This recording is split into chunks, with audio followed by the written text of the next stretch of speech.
near the top of Barack Obama's to-do list. On day one in the White House, the first overseas call he made was to the Middle East, trying to get the Arab and Israeli leaders talking again. Why the rush? Well, hundreds of thousands of Jewish settlers are moving into the West Bank, building new towns on Palestinian land. And if there's ever going to be peace in the Middle East, this is one problem that has to be fixed.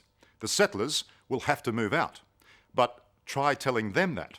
They're obstinate and refuse to budge. And as I discovered firsthand, when they're cornered, they fight back with tear gas and guns. This is a day in the life of the West Bank, where neighbourhood disputes are settled at the point of a gun. An Israeli settler has come to confront a Palestinian family in the city of Hebron. So, Hosni, when you were shot, you're standing here, and the settler is what? Standing here with the gun. And he shoots you here. Can I have a look? You show me? Palestinian Hosni Matri despises the Jewish settlers who've moved into his town. And the feeling is mutual. His house is a stone's throw from one of the Jewish settlements springing up all over the West Bank. The first bullet hit my nephew. It grazed his face. A few seconds later, he shot me in my chest. A third bullet hit Hosni's father in the arm. Hosni, before they attacked you, did anyone from this house provoke them at all?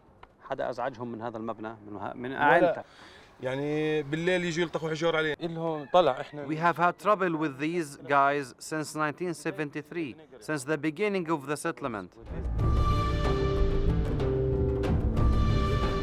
The West Bank is the most disputed piece of land on the planet. This is where Palestinians want to establish their new state. They have here, I think, 8 couples and 15 singles. But Israelis, like the feisty Nadia Matar, are doing their level best to prevent that by building houses all over it and simply assuming ownership. Welcome. Shalom. Thank you. Their settlements are in breach of international law. But try telling Nadia that. This is unlawful. This is unlawful. No, what is unlawful is for you to come to my house and tell me I'm not allowed to build. How would you feel if I would come to your backyard in Sydney and tell you your house here is illegal? The UN says this is disputed territory. The UN is biased pro-Arab. We know that. Leave it. And where should we go? Where should we go? Back to Auschwitz? Where do you want us to go? This is our homeland. Israel won this land from Jordan in a war in 1967. And it's been under strict military occupation ever since.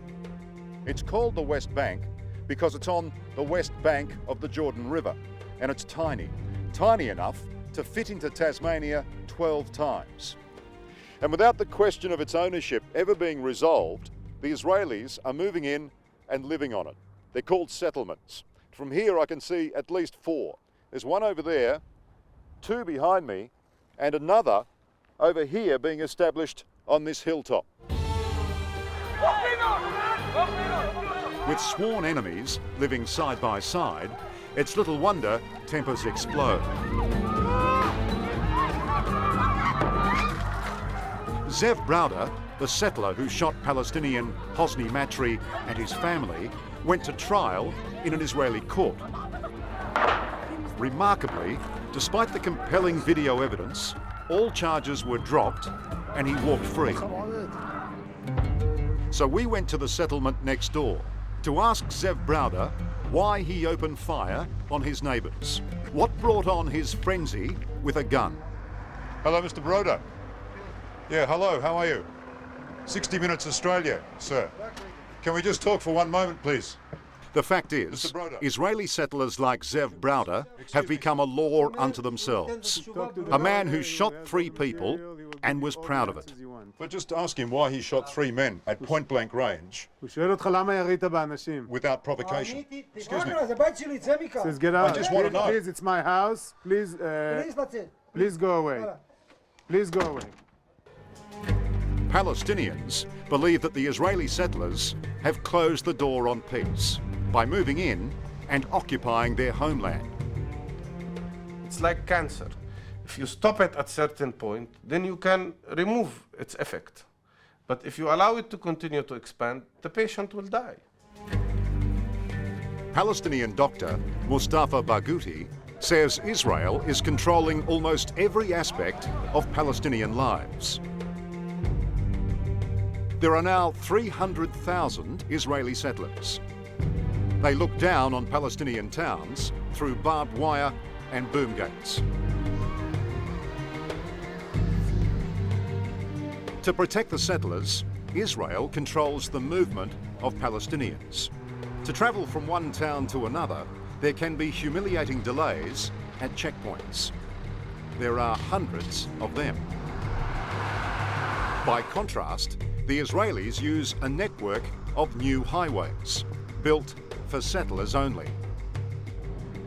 If I am caught driving on any of these roads, although I am a member of parliament in Palestine, I would be sentenced to 6 months in jail.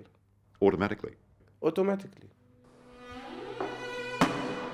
The oppression is sometimes very brutal.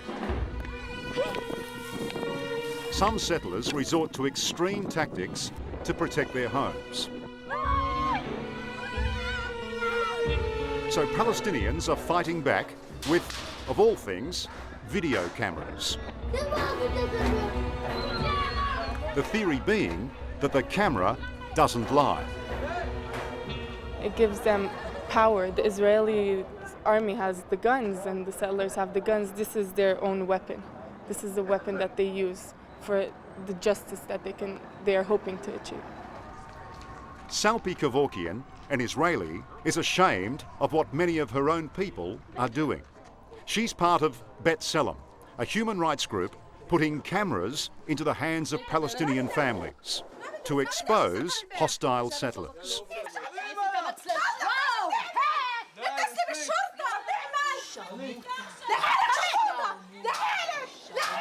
There's a moment of this lady attacking a home with an Israeli soldier behind her, not stopping her, and her verbally attacking the people living in that home.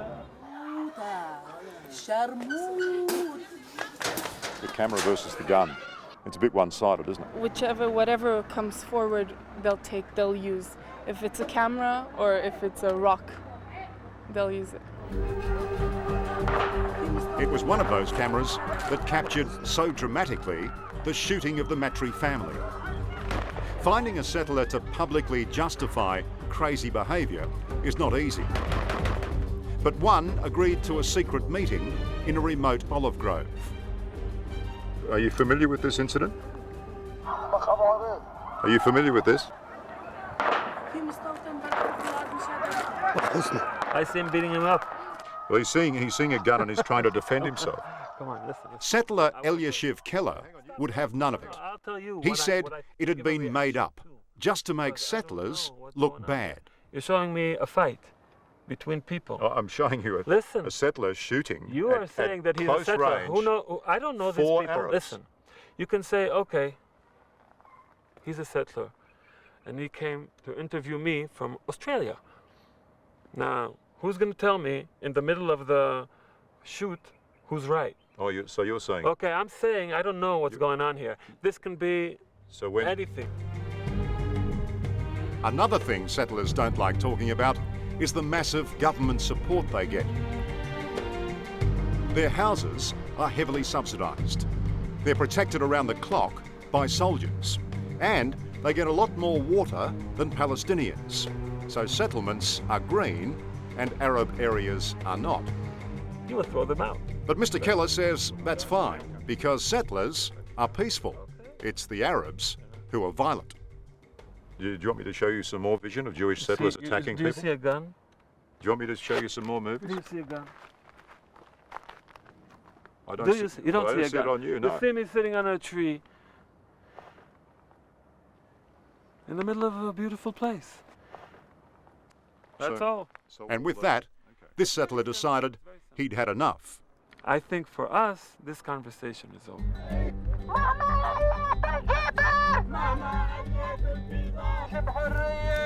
But what is far from over is the deep resentment that young Palestinians have for the settlers. We went along to one of their regular protests outside a settlement. Israeli soldiers were waiting for them. Tear gas.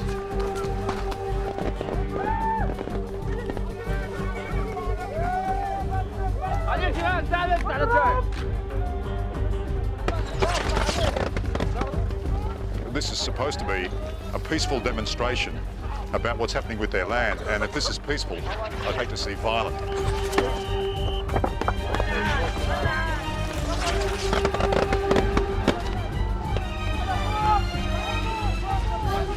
The tear gas canisters have just come in, and everyone's beating a hasty retreat.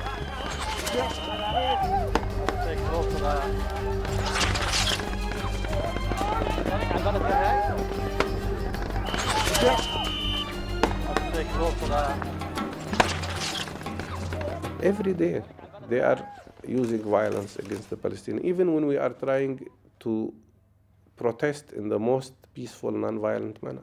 So when the settlers say that you are the troublemakers, what's your response? This is exactly like a man raping a woman, and then he complains because she is screaming. That's exactly the attitude of the settlers. They want to attack us, take away our land, sometimes shoot us, and they want us not to protest.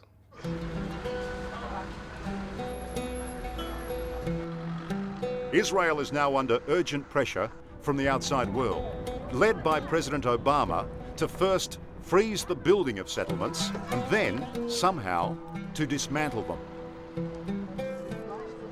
Winding back the clock will be an almighty challenge. But Dr. Barghouti believes it's now or probably never. How close is it? Very close or almost there. I am so worried because I think we have really very specific 2 months now. It's about changing the course. If the course doesn't change within these 2 months, then that means the course will not change at all.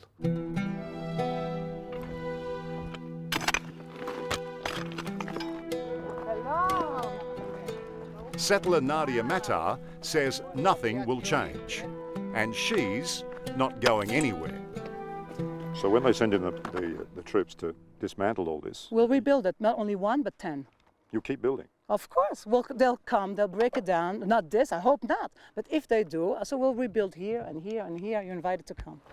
We'd love to. Okay. Hello, I'm Tara Brown.